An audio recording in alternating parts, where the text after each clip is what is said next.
우리 하나님의 말씀 같이 보겠습니다. 여호수아 15장 13절부터 19절까지 있는 말씀입니다.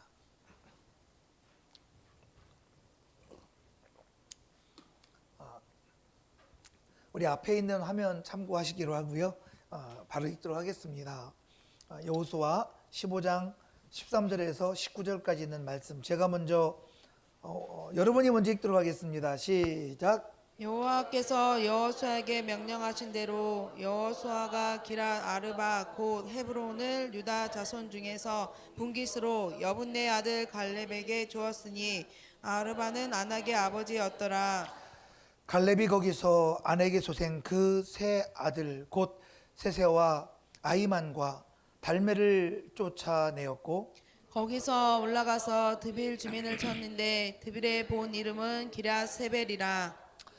갈렙이 말하기를 기랴세벨을 쳐서 그것을 점령하는 자에게는 내가 내 딸 악사를 아내로 주리라 하였더니, 갈렙의 아우 그나스의 아들인 온니엘이 그것을 점령함으로 갈렙이 자기 딸 악사를 그에게 아내로 주었더라. 악사가 출가할 때에 그에게 청하여 자기 아버지에게 밭을 구하자 하고 나귀에서 내리매, 갈렙이 그에게 묻되 내가 무엇을 원하느냐 하니, 이르되 내게 복을 주소서. 아버지께서 나를 네겝 땅으로 보내시오니 샘물도 내게 주소서 하매 갈렙이 윗샘과 아랫샘을 그에게 주었더라. 할렐루야. 우리 한 절만 더 보도록 하겠습니다. 여호수아 15장 끝절 63절입니다. 다 같이 합독하겠습니다. 시작. 예루살렘 주민 여부스 족속을 유다 자손이 쫓아내지 못하였으므로 여부스 족속이 오늘까지 유다 자손과 함께 예루살렘에 거주하니라. 할렐루야. 오늘 계속해서 새로운 삶, 새로운 출발 13번째 시간입니다. 끝까지 남겨야 할 믿음의 유산, 우리 두 번째 시간으로 지난주에 이어서 여러분들과 함께 같이 한번 은혜를 나눠보도록 하겠습니다.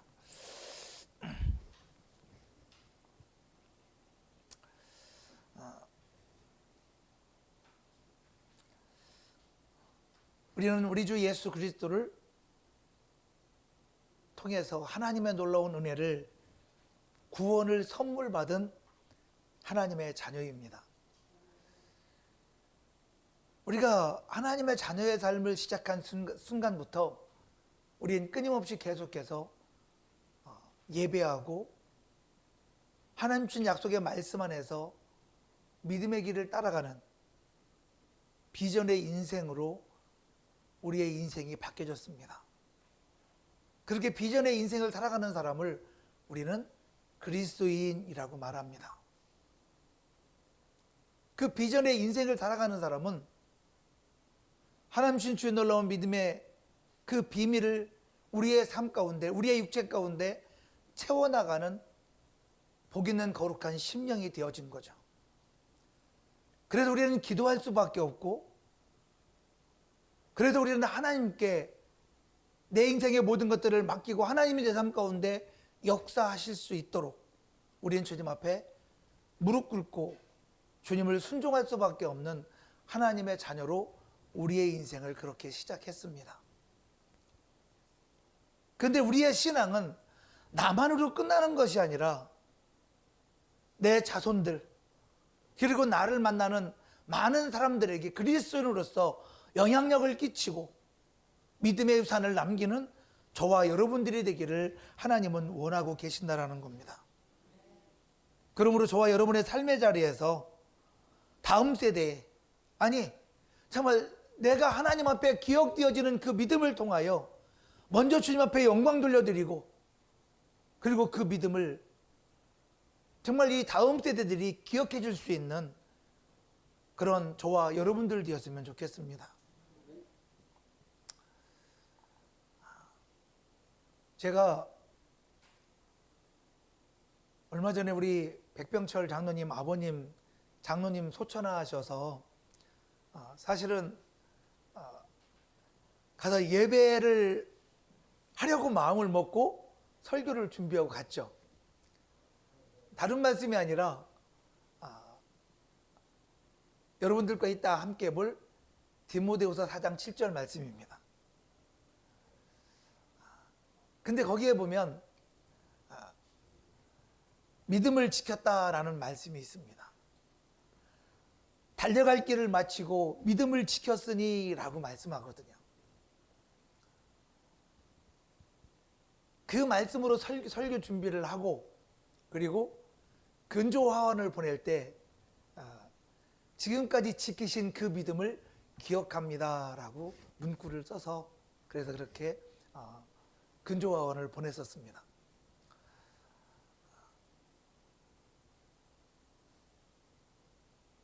저는 우리 백병철 장로님 아버님을 어머니가 소철하셨을 때 딱 한 번 뵀습니다. 그리고 장로님을 통해서 아버님의 인생 동안에 그분의 그 믿음의 삶의 이야기를 여러 차례 들었었습니다. 그걸 듣고 나서 그냥 그런 생각이 드는 거예요. 아버지께서 저렇게 정말 믿음으로 살려고 했던 그 믿음을 자녀분들이 모두가, 유가족들 모두가 다 기억하고 그 믿음을 따랐으면 좋겠다.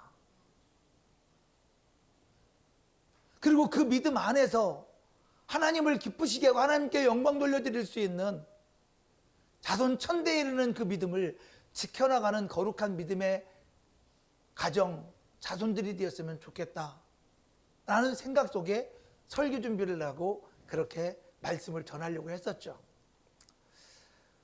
저는 여러분들에게 같은 말씀을 드리고 싶습니다. 여러분, 여러분들의 믿음을 기억해 줄 수 있는 분은 첫 번째 우리 하나님 한 분밖에 계시지 않습니다.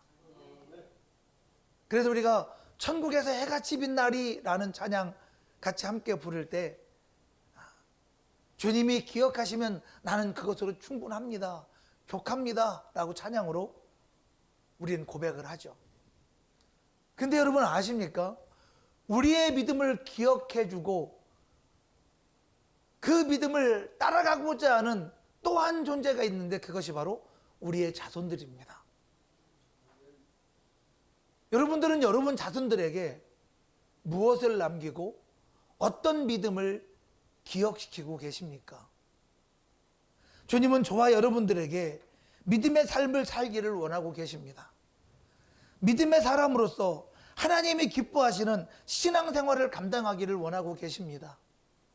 오늘 이 본문 말씀을 통해서 갈렙의 믿음이 무엇이고 그 믿음을 따라가는 그런 정말 그 귀한 자손들의 삶이 있었던 것처럼 나는 정말 주님 앞에서 무엇을 남길 것인가?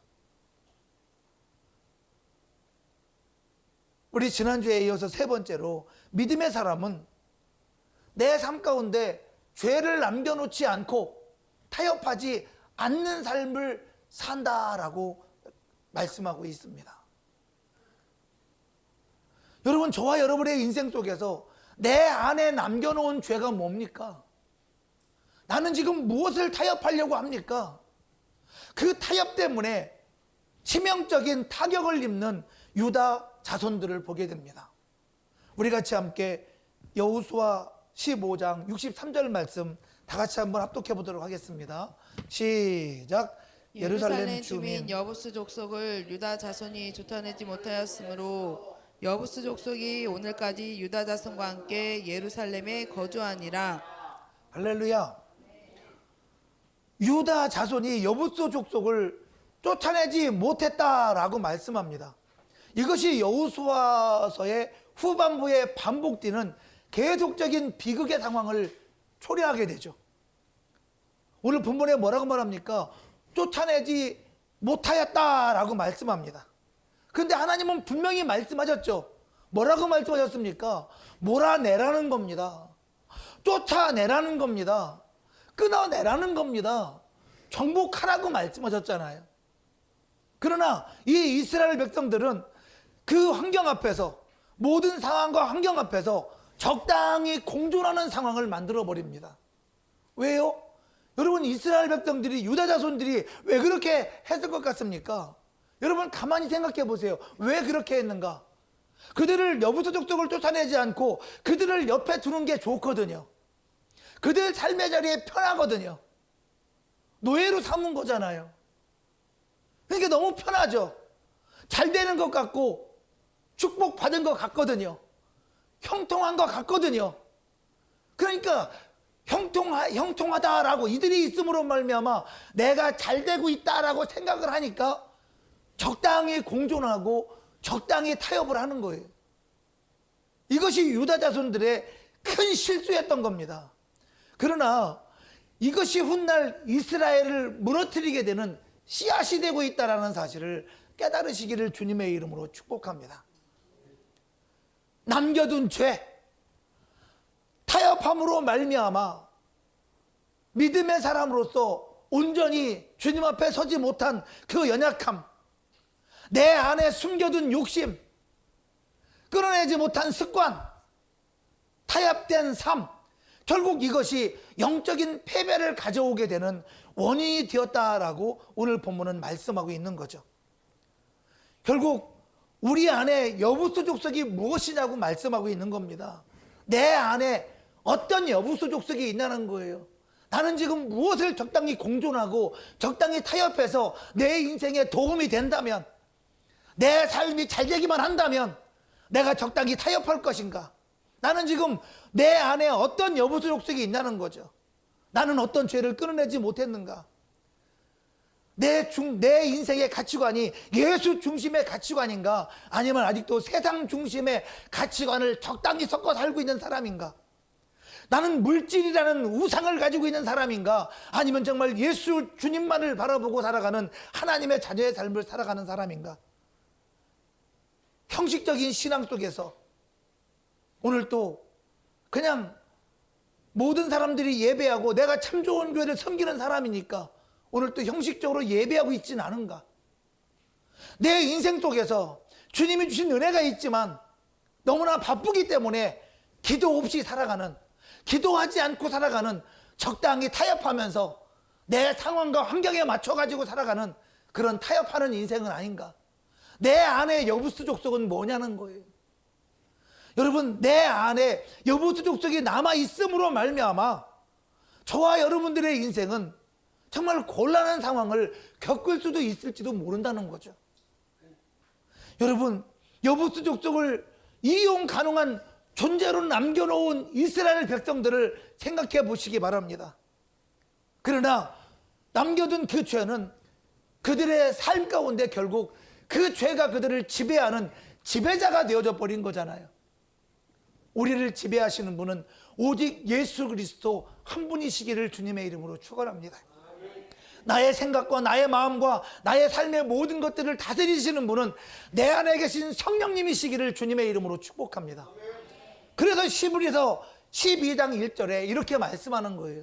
우리 다 같이 한번 합독해 볼까요? 시작. 이러므로 우리에게 구름같이 둘러싼 허다한 증인들이 있으니 모든 무거운 것과 얽매이기 쉬운 죄를 벗어버리고 인내로써 우리 앞에 당한 경주를 하며.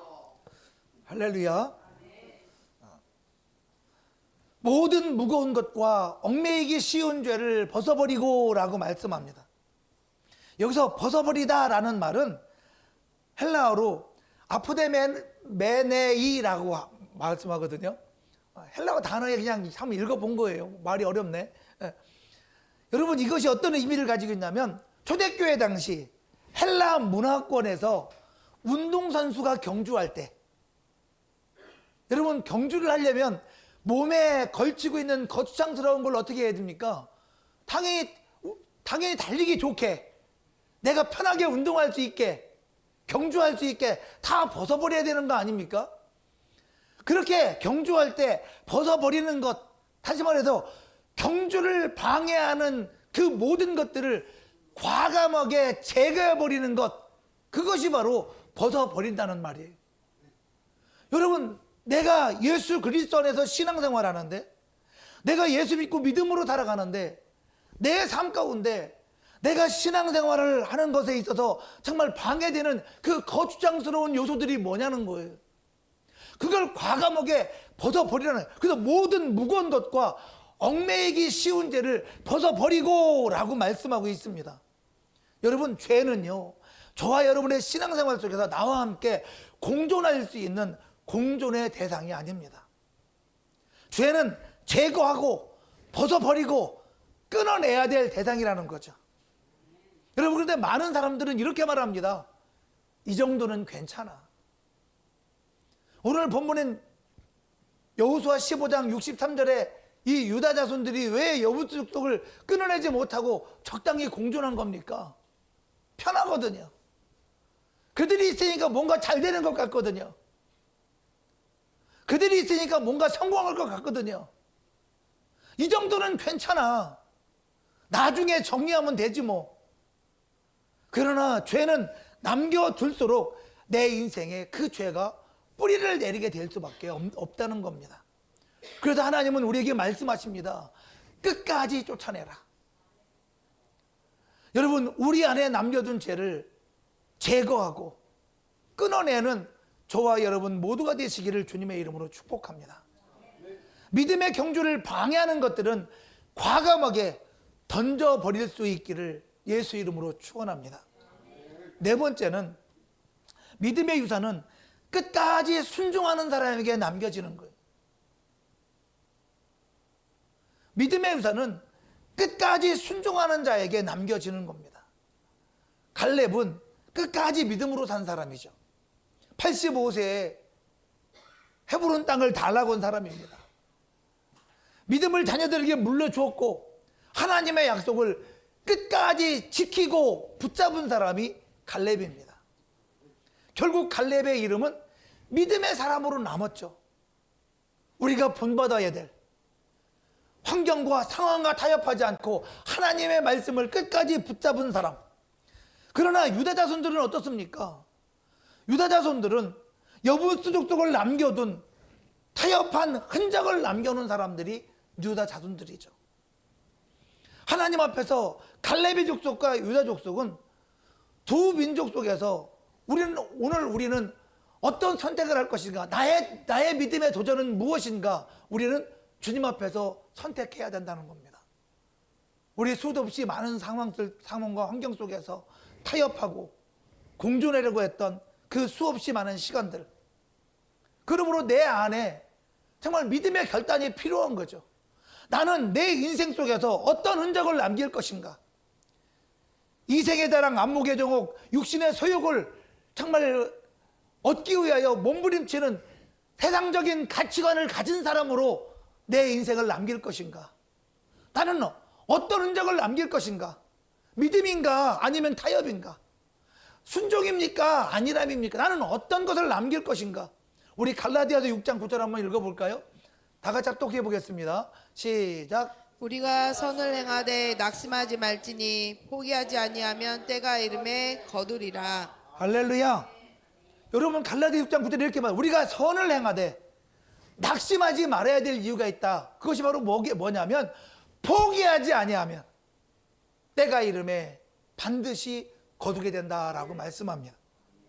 여러분, 신앙생활은 주님이 우리에게 주신 약속의 말씀을 순종하는 삶은 그냥 내가 교회 다니고 내가 예수 믿기 때문에 이 말씀들이 내 삶 가운데 기억되어서 믿음으로 살아야지 하는 적당한 어떤 삶을 우리에게 요구하는 게 아니에요. 여러분, 하나님께서 약속을 주시는 이유가 뭡니까? 그 말씀대로 이루어 주시려고. 제가 여러분께 많이 강조하지 않습니까? 하나님은 저와 여러분들에게 복 주시고 싶어서 안달나신 분이라고. 우리의 인생에 하나님의 복으로 채우기를 원하시는 분이 우리 하나님이시잖아요. 그래서 저와 여러분들을 택하시고 하나님의 자녀로 우리를 세워주셨는데 그 복을 감당할 만한 그릇이 되지 못하니까 그 복을 채울 수 있는 은혜의 심령이 되지 못하는 거죠. 여러분, 오늘 본문에 뭐라고 말씀합니까? 얘네들아, 선을 행하되 낙심하지 마. 포기하지 아니하면 때가 될 때 반드시 하나님께서 거두고 이루셔라고 말씀하고 있지 않습니까? 여러분, 하나님의 말씀이 이루어지지 않는 것이 아니라 내가 지금 정말 세상과 환경과 상황 앞에 나의 이익이 무엇이 어디 있는가를 내 스스로 판단하고 내가 적당히 타협하고 있지는 않습니까? 오늘 이 유다 자손은 그로 말미암아 그들의 인생 속에서 정말 수없이 많은 곤란들을 겪게 됩니다. 저는 심지어는 그들의 삶 속에서 하나님을 떠난 자가 얼마나 많은지 모른다는 거예요. 여러분 여호수아 24장에 여호수아가 이스라엘 백성들을 다 모아놓고 한마디 하지 않습니까? 뭐라고 말씀합니까? 야, 과거에 아브라함이 갈대아우르 있을 때 그때 달신을 섬겼던 그 달신을 섬기든지, 아니면 애굽에 있을 때 태양신을 섬겼는데 태양신을 섬기든지, 도대체 뭐든지 너를 택해라. 나와 내 가족은, 나와 내 자손은, 나와 내 집은 오직 하나님만 섬기겠노라. 여러분, 왜 이런 결단하고 이스라엘 백성들을 모아놓고 왜 이런 얘기를 하는 겁니까? 끊어내지 못한 타협, 그 적당한 타협이 결국은 그들로 하여금 그들의 인생 속에서 예수보다 더 중요한 것들이 너무나 많이 생겨져 버린 겁니다. 우리가 하나님 우리에게 주신 약속의 말씀보다 더 중요한 것이 너무나 많이 생겨져 버린 거예요. 내가 믿음으로 살아가는 것보다 세상의 가치, 어떤 물질, 그런 것들이 더 중요하게 우리의 인생 속에서 여겨져 버린 거예요. 그러다 보니까 그들이 예수님을 잃어버린 삶이 되어져 버린 겁니다. 그러므로 여호수아가 말합니다. 택하라는 거예요. 정확히 하라는 거예요. 여러분, 여기서 뭔 얘기를 하고 싶은 겁니까? 하나님께 다시 돌아오라고 얘기하는 거죠. 설마 그들에게 달신을 섬기라고, 태양신을 섬기라고, 아니면 그들과 적당히 타협하며 살라고 얘기하는 겁니까? 신앙을 다시 회복하라는 거죠. 하나님께로 돌아오라는 거죠. 여러분, 저와 여러분의 심령이 주님 앞에 다시 설 수 있기를 주님의 이름으로 축원합니다. 여러분, 저와 여러분들이 해야 될 일은 낙심이나 포기가 아니라는 거예요. 끝까지 주님의 말씀을 순종하는 우리의 신앙생활이라는 겁니다. 하나님은 끝까지 순종하는 사람을 통해서 믿음의 역사를 이어가시는 하나님이십니다. 그러므로 믿음의 흔적을 남기는 복 있는 인생 되시기를 주님의 이름으로 축원합니다. 여러분, 여호수아 15장을 보면 단순한 땅 분배 이야기가 아니에요. 믿음을 남긴 갈렙의 가정을 통해서 우리에게 무엇인가 말씀하고 있죠. 갈렙의 딸 악사를 통하여 정말 그가 은혜의 샘을 구하고 아버지의 믿음을 따라가기로 원했던 그 악사의 믿음을 봅니다. 또 적당히 타협하고 함께 공존하면서 자기의 이익을 위해서 그 유익을 주하는 유다 지파를 보게 됩니다. 이 세 모습을 통해서 하나님은 우리에게 묻고 계신 겁니다. 너는 무엇을 따라가고 무엇을 남길 것이냐? 여러분의 인생 속에서 여러분은 무엇을 따라가고 무엇을 남기기를 원하십니까? 주님은 주님의 제자들에게 이렇게 말씀합니다. 적당히 고기 잡고 적당히 삶을 살면서 신앙생활을 원하지 않고 나를 따라오라. 내가 너희로 사람을 낚는 어부가 되게 하겠다라고 말씀하시죠. 거기에는 적당이라는 것이 포함되어 있지 않습니다. 여러분, 저와 여러분의 인생 속에서 우리의 삶의 자리에 물질, 돈이라는 것은 언젠가는 우리에게 더 이상 필요 없는 상황이 분명히 존재합니다. 명예도 지나갑니다. 그런데 우리에게 믿음의 유산만은 분명히 남는다는 사실을 우리가 잊지 않았으면 좋겠습니다. 우리 디모데후서 4장 7절 말씀 같이 한번 읽어보도록 하겠습니다. 앞에 화면 보셔야 됩니다. 시작. 나는 선한 싸움을 싸우고 나의 달려갈 길을 마치고 믿음을 지켰으니. 할렐루야. 나는 선한 싸움을 싸우고 나의 달려갈 길을 마치고 믿음을 지켰으니 라고 말씀합니다. 사도 바울의 고백이죠. 여러분, 이 말씀 보면 이 믿음을 지켰으니 라는 이 말을 헬라어 원어를 갖다가 우리말로 해석하면 이렇게 해석해야 됩니다. 나는 믿음을 지켜왔고 끝까지 그 믿음을 붙잡았습니다 라고 해석해야 됩니다. 믿음을 지켰다는 말이 그냥 믿음을 지켰습니다 하고 끝나는 게 아니에요. 믿음을 지켜왔고 그리고 끝까지 그 믿음을 붙잡았습니다 라고 해석해야 됩니다. 믿음을 놓지 않았다는 겁니다. 어떤 상황이 돼도, 어떤 상황에도 그 믿음을 지켰다는 걸 얘기하고 있는 겁니다. 나는 믿음으로 그 믿음을 지켰다고 얘기하고 있는 이 상황이 뭘 얘기하는 겁니까? 여러분, 사도 바울이 사도로 부름받고 그 믿음의 사역을 감당할 때 여러분, 매를 7번이나 맞았습니다. 그 중에 3번은 죽을 만한 위기도 겪었습니다. 매만 맞았습니까? 배가 파손될 뻔도 했고, 또 여러 감옥에 갇히기도 했고, 또 그리고 배신도 당합니다. 그런 환경 속에서 예수님에 대한 그 믿음을 나는 결코 저버리지 않았습니다 라고 고백하고 있는 거잖아요. 어떤 환경, 어떤 상황이 와도 그 상황들이 바뀐다 할지라도 예수님을 나는 믿는 그 믿음을 놓지 않았습니다. 나는 그 믿음을 지켰고 나는 그 믿음을 굳게 붙잡았습니다 라고 고백하는 것이 이 믿음을 지켰으니 라는 단어의 의미라는 거죠. 결국 이 디모데후서 4장 7절의 말씀은 세 부분으로 나눕니다. 말씀 띄워주세요. 네, 첫 번째로 뭐라? 나는 선한 싸움을 싸웠습니다. 두 번째로 나는 나의 달려갈 길을 달렸고 그 길을 마쳤습니다. 그리고 세 번째로 믿음을 지켰습니다. 여러분, 이렇게 세 가지에는 이 말씀의 의미가 뭔가 여러분 가만히 한번 생각해 보세요. 나는 선한 싸움을 싸우고 나의 달려갈 길을 마치고 믿음을 지켰습니다. 여러분, 이 말씀이 주님이 내게 믿음을 주시고 하나님이 나에게 자녀 삼아 주셨는데, 내게 주신 그 은혜, 내가 받은 은혜가 있는데, 내게 주신 약속의 말씀이 있는데, 내가 하나님의 자녀가 되었는데, 그리고 나는 아무것도 안 주고 나만 위해 살았습니다, 이렇게 얘기하고 있는 겁니까? 가만히 있는다는 말이 아니에요. 하나님의 말씀을, 이 말씀을 보면 나는 선한 싸움을 싸우고 나의 달려갈 길을 마치고 믿음을 지켰으니 라고 하는 말은 가만히만 있지 않았다는 말이에요. 주님이신 그 하나님께서 맡기신 그 사명을 그의 인생 속에서 감당했다는 말씀이잖아요. 여러분, 우리에게 하나님이 은혜 주시는데 어떻게 그 은혜를 받고 하나님의 자녀가 된 그 감격 속에서 우리가 가만히 삶을 살 수 있냐고요. 그 믿음을 나를 통해서 감당하고 나를 통해서 흘려보내는 것이 우리들이 해야 될 일 아닐까요? 여러분, 주님이 저와 여러분들에게 주신 사명이 뭐냐고요. 열심히 나를 위해서, 내 가정을 위해서 일만 하는 것이, 그것이 정말, 그것도 우리에게 주신 사명 맞죠. 근데 그것이 전부이라고 생각하면 그건 나만을 위해 사는 거죠. 여러분의 인생이 돈 버는 것이 목적입니까? 여러분이 천국 가는 것이 목적입니까? 아니, 주님의 영광을 드러내는 것이 여러분의 뭐가 목적입니까? 주님이 저와 여러분들을 부르신 이유가 뭡니까? 주님이 나를 지으신 목적이 뭡니까? 주님이 나를 하나님의 자녀 삼아주신 목적이 뭡니까? 나를 주님께서 불러주신 이유는 주님이 나를 통해서 영광 받기를 원하신다고 말씀하시잖아요. 그러면 여러분, 저와 여러분들의 인생의 목적은 하나님의 영광을 드러내는 일이에요. 내가 자녀가 되었는데, 내가 믿음의 사람이 되었는데 어떻게 내가 나만을 위해 삽니까? 여러분, 그리스도인은 그런 사람이 아니라고요.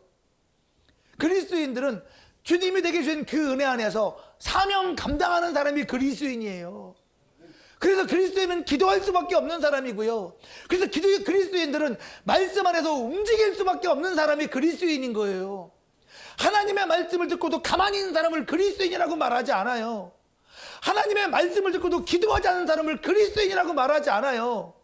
누가 그런 사람을 그리스도인이라고 말합니까? 교회 다니는 사람이라고 말하지. 주님이 하나님이 나를 자녀로 택했다면 이제는 하나님이 나를 바라보게 하신 것들을 바라볼 줄 아는 복 있는 심령 되시기를 주님의 이름으로 축원합니다. 여러분, 애굽에서 출애굽한 이스라엘 백성들을 보십시오.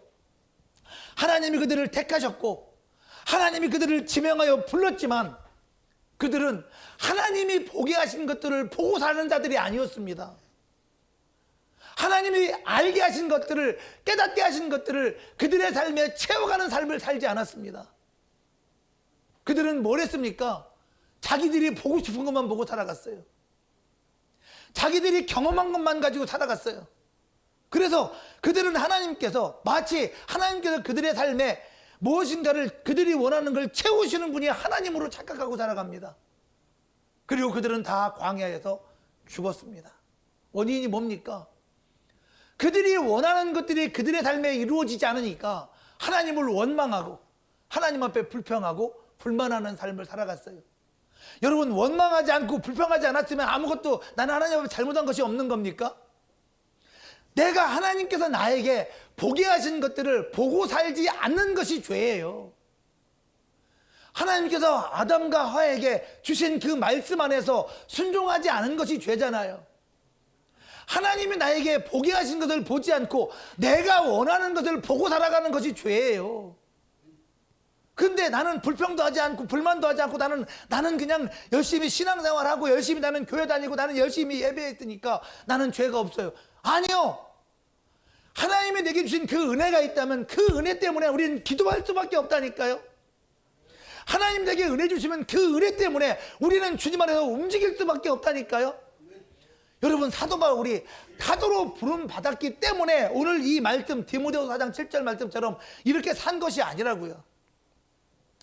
정말 그는 하나님이 준 그 은혜가 너무나 감사해서 하나님의 자녀의 사명을 감당하는 그런 복 있는 심령으로 오늘 이 말씀을 우리에게 깨닫게 해주시고 계신 거예요. 여러분, 사명은요 가만히 있는 게 아닙니다. 주님의 은혜를 받고 하나님의 자녀가 되었다면 이제는 나를 통해서 우리는 정말 내 안에서 하나님의 생명이, 하나님의 은혜가 내 안에서 정말 흘러넘치고 꿈틀댈 수밖에 없고 움직일 수밖에 없다니까요. 여러분, 참 재미있는 게 한번 생각해 보세요. 죽은 사람은요 움직이지 않습니다. 그런데 산 사람은 누워만 있을 수가 없어요. 자꾸 움직여요. 여러분, 제게도 손주가 하나 생겼잖아요. 근데 이 연우가 얘가 잠잘 때는 이렇게 자는데 깨어있을 때는 쥐가 일어나서 걸을 수 없고 엎치고 이렇게 하는 거 못하니까 움직이는 게 손, 팔, 머리, 다리 막 움직여요. 이렇게 깨어있다는, 살아있다는 증거잖아요. 여러분들 생각해 보세요. 여러분들 누워있는 게 편하다고 한 달 동안만 누워 있어 보세요. 자꾸 누워도 움직이고 싶을 거려? 일어나고 싶을 거려? 뭐래도 하고 싶을 거려? 제가 오랫동안 누워 있어 보니까 이 오장육부가 밑으로 다 쏠리는 것처럼 아프더라고요, 저는. 그래서 일어나서 걸으니까 이 오장육부가 편안해지더라고. 여러분, 산 사람은요 누워 있을 수만 없어요. 아무것도 하지 않을 수가 없어요. 그럼 내 영혼이, 내 믿음이 내가 하나님의 자녀로 살아있는 사람인가 죽어있는 사람인가를 여러분 스스로 생각해 보라는 거예요. 내 영혼이 살아있는 사람은 주님이 내 안에 주님이 주신 은혜가 내 안에 있는데 어떻게 내가 가만히 있을 수 있겠냐고. 그 이름을 전할 수밖에 없고 주님이 주신 그 사명을 나를 통해서 흘려보내고 감당해 나갈 수밖에 없는 것이 그리스도인이라고요. 그래서 그리스도인은 가만히 있는 사람이 아니라고요. 그리스도인은 움직이는 사람입니다. 주님 주신 약속의 말씀 안에서 하나님이 보게 하신 것을 보고 따라가는 사람이 그리스도인이에요. 신실한 그리스도인 되시기를 주님의 이름으로 축원합니다. 그래서 주님은 말씀하는 거예요. 여러분의 고백이 뭡니까? 하나님이 복 주셔서 돈 많이 벌었습니다. 여러분, 이것이 정말 고백입니까?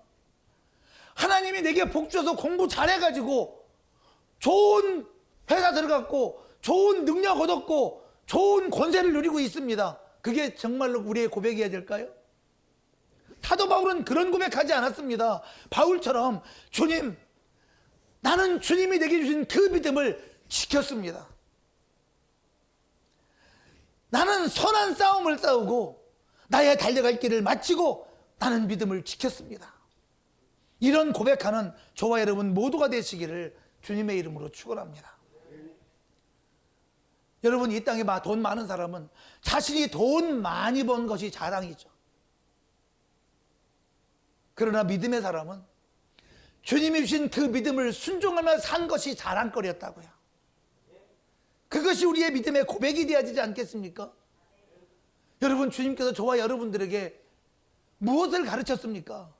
세상에서 성공한 걸 자랑하라고 우리에게 가르치셨습니까? 그런 거 아니잖아요. 그러면 하나님의 관심사는 이 세상 것이 아니라고 말씀하고 있는 거잖아요. 여러분, 그리스도인의 삶의 방향, 아니 하나님이 나에게 보게 하신 것이 무엇인가를 다시 생각하고 그 말씀 안에서 저와 여러분의 인생을 온전히 세워나감으로 말미암아 자손에게 믿음의 유산을 상속하는 우리 참 좋은 교회 모든 성도 되시기를 주님의 이름으로 축원합니다. 다 한번 오른손에 힘 빡 주고 다 같이 한번 따라해 보도록 하겠습니다. 나는 믿음의 유산을 남기는 부모가 되겠습니다.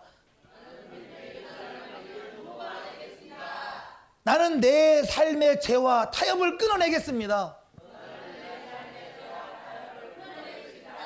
나는 끝까지 순종하는 믿음의 사람이 되겠습니다. 할렐루야. 정말 끝까지 순종함으로 믿음의 유산을 남기는, 그리고 우리 하나님이 우리의 믿음을 기억하는 착하고 충성된 종 다 되시기를 예수님의 이름으로 축원합니다.